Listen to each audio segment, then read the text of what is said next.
आज हम गुजरात के एक ऐसे शख्स की स्टोरी बताएंगे जो कमाई के मामले में अंबानी को भी टक्कर दे रहे हैं। हर दिन नए नए रिकॉर्ड बना रहे हैं और न कि सिर्फ भारत में बल्कि पूरी दुनिया में अपना दबदबा बना रहे हैं। हम बात कर रहे हैं भारत के सबसे मशहूर बिजनेसमैन गौतम अडानी की, जिन्हें एक समय अपने परिवार की फाइनेंशियल सिचुएशन के कारण पढ़ाई छोड़नी पड़ी थी। दोस्तों, हम लोग गौतम अडानी का कंपैरिजन हमेशा मुकेश अंबानी से करते रहे हैं, लेकिन सही मायनों में इनकी तुलना मुकेश अंबानी से नहीं बल्कि धीरू भाई अंबानी से करनी चाहिए, क्योंकि गौतम अडानी भी धीरू भाई अंबानी की तरह ही फर्स्ट जनरेशन बिजनेसमैन हैं। यानी कि गौतम अडानी जी के पास जो कुछ भी है वो उनके पिता या पुरखों से विरासत में नहीं मिला, बल्कि इस पूरे बिजनेस एम्पायर को उन्होंने खुद खड़ा किया है। तो चलिए इस वीडियो के माध्यम से गौतम अडानी के लाइफ स्टोरी के बारे में जानते हैं। गौतम अडानी का जन्म 24 जून 1962 को अहमदाबाद गुजरात में एक मध्यवर्गीय जैन परिवार में हुआ था। उनके पिता का नाम शांतिलाल जैन और माता का नाम शांति जैन था। उनके पिता एक छोटे कपड़ा व्यापारी थे।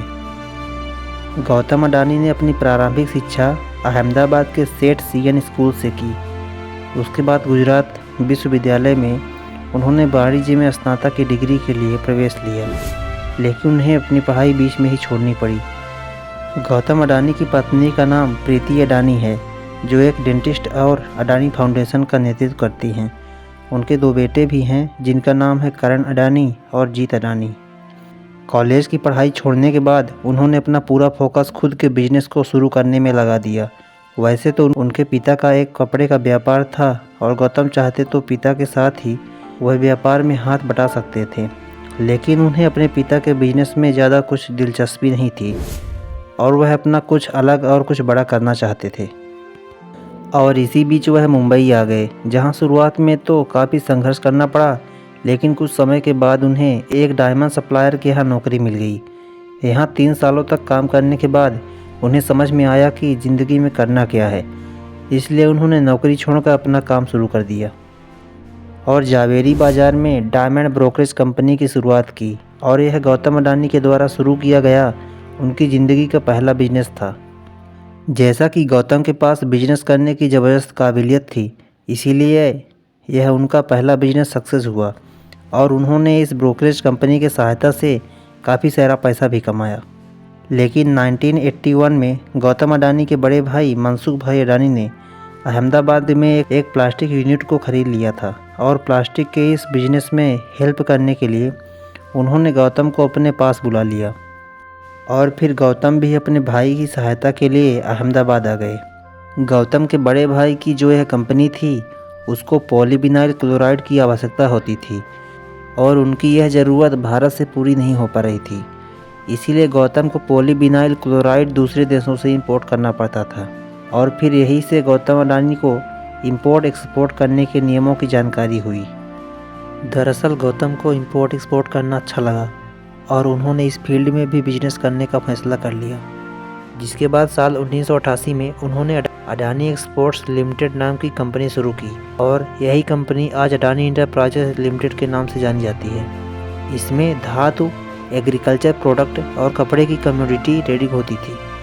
काम काफ़ी अच्छे से चलने लगा तो कुछ ही साल में ये कंपनी और अडानी इस बिजनेस से बड़ा नाम बन गए। और फिर 1994 में अडानी इंटरप्राइजेस को शेयर बाज़ार में लिस्ट कर दिया गया।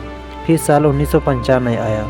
ये वो साल था जो आज उनके इस मुकाम तक पहुंचने की नींव रखी, क्योंकि इस वक्त गुजरात सरकार पोर्ट्स डेवलपमेंट के लिए प्राइवेट कंपनी की तलाश कर रही थी। दरअसल गुजरात की सरकार ने कच्छ में मौजूद मुंद्रा पोर्ट को चलाने का काम गौतम अडानी की कंपनी को मिल गया, जिसके बाद मुंद्रा पोर्ट उनके अंडर में आ गया। और दोस्तों, बताया जाता है कि आज गौतम अडानी जिस मुकाम पर हैं, उसका सबसे बड़ा श्रेय जाता है इसी कॉन्ट्रैक्ट को हासिल करना।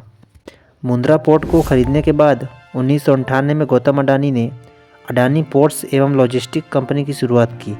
वैसे इस बंदरगाह की खासियत की बात करें तो ये करीब 8000 हेक्टेयर में फैला हुआ है। ये पोर्ट आज भारत का सबसे बड़ा प्राइवेट पोर्ट है और इसके साथ ही उन्होंने फॉर्च्यून ऑयल को भी खरीद लिया। वही फॉर्च्यून जिसका रिफाइंड ऑयल आज हर घर में सुबह शाम इस्तेमाल होता है। वैसे फॉर्च्यून ऑयल के अलावा अडानी ग्रुप आटा, चावल, दाल और चीनी जैसी दर्जनों चीज़ों से भी हमारे रसोई का हिस्सा बना हुआ है, जिनके रख रखाव के लिए 2005 में अडानी ग्रुप ने फूड कॉरपोरेशन ऑफ इंडिया के साथ मिलकर अलग अलग राज्यों में बड़े बड़े साइलोस बनाए। साइलोस बेसिकली वो चीज़ होती है जिसमें बड़े पैमाने पर अनाज को रखा जाता है। साइलोस की कनेक्टिविटी के लिए अडानी ग्रुप ने निजी रेल लाइंस भी बनाई ताकि अनाज को लाने में और ले जाने में आसानी हो।